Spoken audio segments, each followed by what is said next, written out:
Hello বন্ধুরা, সবাইকে শুভ দুপুরের অনেক শুভেচ্ছা ও ভালোবাসা। তো আজকে একটা নতুন রেসিপি নিয়ে এসেছি। যদি রেসিপিটা ভালো লাগে অবশ্যই সবাই কমেন্টে জানাবে। তো আজকে করব হচ্ছে তেলকই। তো তেলকই কিভাবে করব সেটাই তোমাদের সাথে আজকে একটু শেয়ার করব। তো আমি এখানে কড়াই বসিয়ে দিয়েছি আর দিয়ে দিচ্ছি তেল। তো সর্ষের তেলটা দিলে ভালো হয়। আমার যেহেতু সর্ষের তেল নেই তাই আমি রিফাইন তেলটাই ইউজ করছি। তোমরা চাইলে সর্ষের তেলই দিতে পারো। আর তেলটা গরম হয়ে গেলে এবার আমি যে নুন হলুদ মাখিয়ে রেখেছি মাছে আগে থেকে, সেটা আমি ভেজে নেব। তো আমি মাছগুলো এবার দিয়ে দিচ্ছি। খুব বেশি ভাজবো না, হালকা করেই ভাজবো। বেশি ভাজলে চামড়াটা শক্ত শক্ত হয়ে যাবে, তাই একটু হালকা হালকা করে ভেজে নেব। তো আমাদের বাড়িতে সবাই মোটামুটি তেলকইটা খুব ভালো খায়। তো দেখো আমার মাছগুলো এক পাশ ভাজা হয়ে গেছে, আমি এবার উল্টে দিচ্ছি আরেক পাশ। তো মাছগুলো আমার ভাজা হয়ে গেছে, এবার আমি মাছগুলো তুলে নিচ্ছি এক এক করে। এবার যে মাছগুলো আমি ভেজেছি তেলে, সেই তেলের মধ্যে আমি এবার দিয়ে দেবো একটু কালো জিরে। তো আমি দিয়ে দিলাম কালো জিরে। এবার একটু নাড়াচাড়া দিয়ে তারপরে আমি পেঁয়াজ বাটাটা দেব।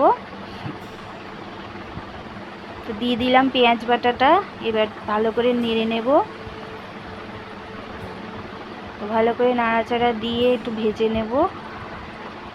আর এর মধ্যে দিয়ে দেব ডুমু ডুমু করে রাখা টমেটো। তাহলে টমেটোটাও একসাথে ভাজা ভাজা হয়ে যাবে, সিদ্ধ হয়ে যাবে। তো দেখো আমার পেঁয়াজটা হালকা লাল লাল ভাজা হয়ে গেছে। এবার এর মধ্যে আমি মশলা দিয়ে দেবো। আর যে মশলাটা আমি করেছি ওর মধ্যে আমি আদা দিয়েছি, গোটা জিরে দিয়েছি, দুটো এলাচ দিয়েছি, দিয়ে আমি মশলাটা করে নিয়েছি। কাঁচা লঙ্কাও দিয়েছি। এলাচটা দিলে একটা সুন্দর গন্ধ হয়। তো দিয়ে দিলাম হলুদ, লঙ্কার গুঁড়ো, আর দিয়ে দেবো একটু জিরে ধনের গুঁড়ো। তো এবার মশলাটা আমি ভালো করে কষিয়ে নেব। আর যে মশলাটা আমি রেখেছিলাম বাটিতে, সে বাটিটা করে একটু ধুয়ে জল আমি দিয়ে দেবো এর মধ্যে। তো অল্প একটু আমি জল দিয়ে দিচ্ছি। এবার আমি মশলাটাকে ভালো করে কষিয়ে নেব। আর তোমরা কে কে তেলকই খেতে ভালোবাসো অবশ্যই আমাকে জানাবে।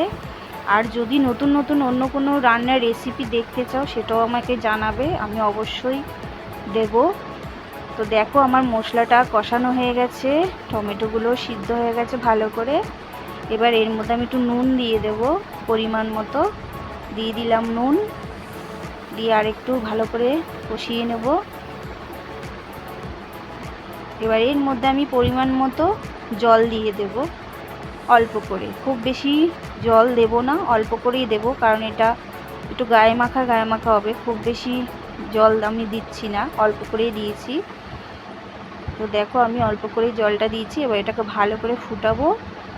এবার দিয়ে দেবো মাছগুলো, তাহলে মাছগুলো সিদ্ধ হয়ে যাবে। আমি এক এক করে মাছগুলো সব দিয়ে দিলাম, দিয়ে এবার একটু উল্টে পাল্টে নাড়িয়ে দেবো ভালো করে, যাতে মশলাগুলো ঢুকে যায় ভিতরে।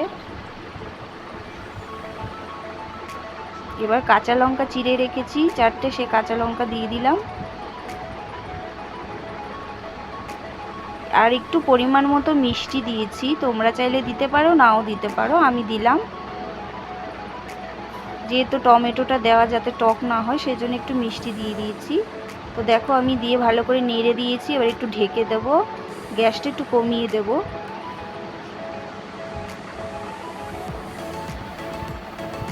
তো দেখো কি সুন্দর তেল বেরিয়ে গেছে। মাছগুলো আমি আরেকবার উল্টে দিলাম। আর তোমরা এভাবে খেয়ে দেখবে, খুব ভালো লাগবে খেতে, একবার ট্রাই করে দেখো।